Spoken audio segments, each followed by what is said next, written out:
Delta 29, please respond. Delta, what's the problem? Please respond. Over.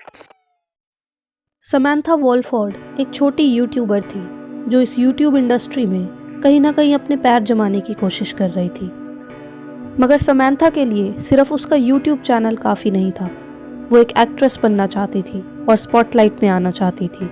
और फिर Samantha ने famous होने का जो तरीका अपनाया वो दुनिया से अलग था। समांथा 5 बच्चों की माँ थी। जब समांथा 19 साल की थी उस समय उसने ट्विंस को जन्म दिया और उस समय वो अपने हाई स्कूल बॉयफ्रेंड के साथ थी। फिर 2008 में समांथा एक लड़के अर्नी से मिली। वो दोनों एक लोकल टैटू शॉप में मिले और उसके बाद उन्होंने डेट करना शुरू कर दिया। और 2011 में समांथा ने एक और बार ट्विंस को जन्म दिया। 2013 में 24 साल की उम्र में समांथा ने अपने 5वें बच्चे को जन्म दिया। मगर 2014 में समांथा और अर्नी की एक बात पर काफी बड़ी लड़ाई हो गई थी।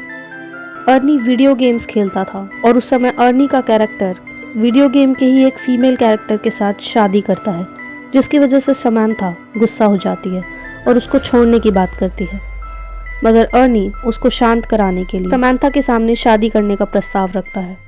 अब अर्नी को 7 लोगों की फैमिली को संभालना था, इसलिए वो 2 जॉब्स कर रहा था। मगर ये भी इनफ नहीं था। समांथा को लगा कि अगर वो एक यूट्यूब चैनल स्टार्ट करेगी तो अर्नी के कंधों पर से बोझ हल्का कर पाएगी। और समांथा ने फिर वैसा ही किया। उसने यूट्यूब वीडियोस बनाना शुरू करा जिसमें वो अपने पैशंस, पर्सनल लाइफ और एक यंग मदर के स्ट्रगल्स को डिस्कस करने लगी। अर्नी की बहन एबिगेल का इस पूरे वाक्य पर यह कहना था। उसके हिसाब से समांथा अपनी ही दुनिया में खोई रहती थी। वो बच्चों पर ज़्यादा ध्यान नहीं देती थी। उसके लिए अपनी ये सो कॉल्ड यूट्यूब जॉब अपने बच्चों से भी ज़्यादा इम्पॉर्टेंट थी। वो इंटरनेट फेमस बनना चाहती थी। मगर अर्नी को ये सब बिल्कुल पसंद नहीं था।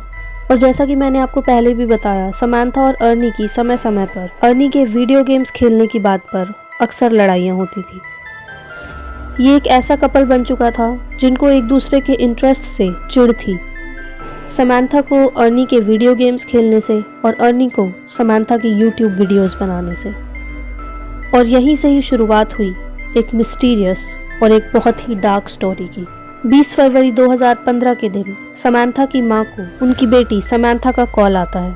समांथा उन्हें फ़ोन पर बताती है कि उसके घर में कुछ किडनैपर्स घुस गए हैं और उन्होंने अर्नी को किडनैप कर लिया है और उन किडनैपर्स ने मुझे बांध रखा है। ये सब सुनकर समांथा की माँ बहुत घबरा गई और उन्होंने अपनी दूसरी बेटी को कॉल किया क्योंकि वो समांथा के घर के पास ही रहती थी। समांथा की बहन जिंजर घबराहट में जल्दी से उनके घर गई और जिंजर ने देखा कि समांथा ऊपर वाले फ्लोर पर है। समांथा के मुंह में कपड़ा ठूसा हुआ है, उसके हाथ और पैर बंधे हुए हैं। जो घर के सामने का दरवाज़ा है वो छोटे छोटे टुकड़ों में टूट चुका है। मगर हैरानी की बात ये थी कि जो किडनैपर्स थे उन्होंने घर से किसी भी वैल्यूएबल सामान को चुराया नहीं था। इस पूरे वाक़ये के बाद पुलिस जल्द ही वहाँ पर पहुँच गई और सबसे पहले उन्होंने क्वेश्चनिंग के लिए समांथा को ही बुलाया क्योंकि अर्नी किडनैप हो चुका था। शुरुआत में समांथा बहुत ही कंफ्यूज्ड दिखाई दे रही थी और बता रही थी कि उसे कोई आइडिया नहीं है कि वो किडनैपर्स कौन हो सकते हैं।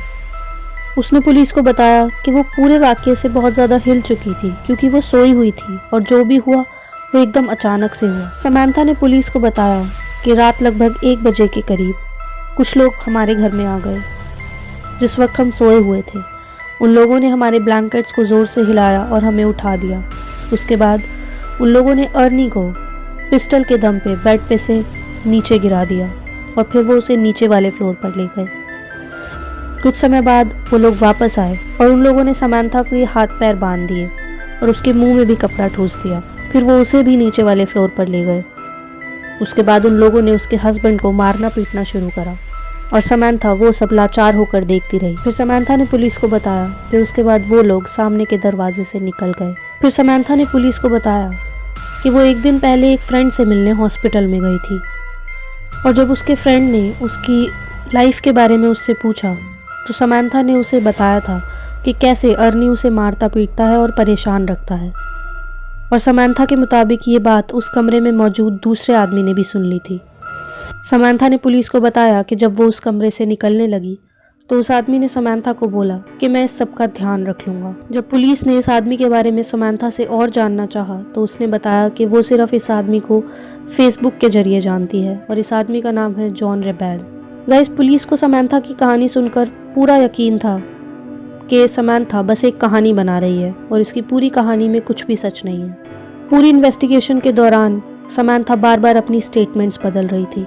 वो किसी दिन एक कहानी सुनाती थी और दूसरे दिन दूसरी, जिसकी वजह से पुलिस का शक समंथा पर दिन गहरा होता जा रहा था। अब पुलिस के पास एक ही रास्ता था, जिस आदमी पर समंथा इस पूरे वाक्य का इल्जाम लगा रही थी उस आदमी से पूछताछ करना। फिर पुलिस पहुंची जॉन रेबेल के पास और पता लगा कि जॉन रेबेल का पूरा नाम है जोनाथन सैनफोर्ड और उस दिन जोनाथन सैनफोर्ड के साथ उसके 2 रिश्तेदार जॉस पोंसे और ऑक्टेवियस राइम्स भी मौजूद थे। मगर इस पूरे प्लान की मास्टरमाइंड खुद समंथा थी। जोनाथन ने पुलिस को बताया कि अर्नी और समंथा के घर में घुसने से एक रात पहले जोनाथन समंथा से मिला था और उन्होंने अर्नी को किडनैप करने का पूरा प्लान बनाया था। जोनाथन अब कबूल कर चुका था कि वो और बाकी के दोनों आदमी अर्नी को किडनैप करके घर से दूर ले गए थे। जोनाथन ने यह भी बताया कि समंथा शुरुआत से ही अपने हस्बैंड को अपनी ज़िंदगी से बाहर निकालना चाहती थी और उसने कई बार इसकी कोशिश भी की, मगर हर बार वो अनसक्सेसफुल रही। प्लानिंग करने के बाद उन सभी ने कई प्लान्स बनाए अर्नी को समंथा की ज़िंदगी से बाहर निकालने के लिए, जिनमें से एक था कि वो अर्नी की कार में कुछ ड्रग्स रख देंगे और उसके बाद पुलिस को इस पूरे मामले की खबर कर देंगे। मगर जब समंथा को इस आइडिया के बारे में पता लगा तो वो इस पूरे आइडिया से खुश नहीं थी। उसके हिसाब से वो चाहती थी कि अर्नी अपनी ज़िंदगी ही खो दे। वो अर्नी को मारना चाहती थी। जिस समय वो लोग अर्नी को समंथा के सामने मार रहे थे उस समय अर्नी इन किडनैपर्स से हाथ जोड़कर माफ़ी मांग रहा था और अपनी जान बख्शने की मिन्नतें मांग रहा था। साथ ही वो उनसे ये भी कह रहा था कि जो करना है मुझे ही करो, मेरी फैमिली और मेरे बच्चों को कुछ मत करो, इस बात से अनजान कि उसकी खुद की बीवी ने ये सब प्लान किया है।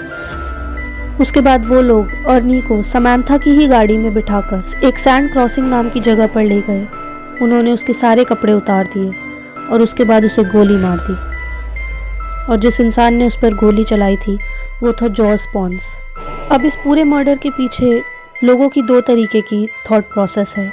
कुछ लोगों को लगता है कि समंथा ने ये सब यूट्यूब पर फेम पाने के लिए किया, वहीं दूसरे लोगों को लगता है कि समंथा ने ऐसा इसलिए किया है क्योंकि अर्नी समंथा को धमका रहा था कि वो उसे छोड़ देगा और उसके बच्चों को भी अपने साथ ले जाएगा। और अर्नी ने उसको ये धमकी इसलिए दी क्योंकि समंथा हर वक्त अपने यूट्यूब चैनल में खोई रहती थी और वो अपने सभी बच्चों को नेग्लेक्ट करती थी और अर्नी ऐसी औरत के साथ नहीं रहना चाहता था।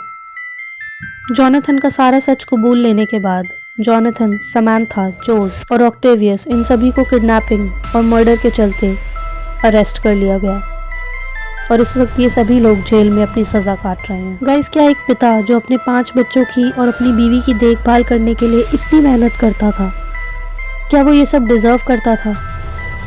और क्या एक पत्नी को और एक माँ को एक ऐसा आदमी नहीं दिखा जो पूरी तरीके से ईमानदार और वफादार था और उसने बस चंद लम्हों के फेम के लिए अपने खुद के हस्बैंड का ही मर्डर प्लॉट करा दिया?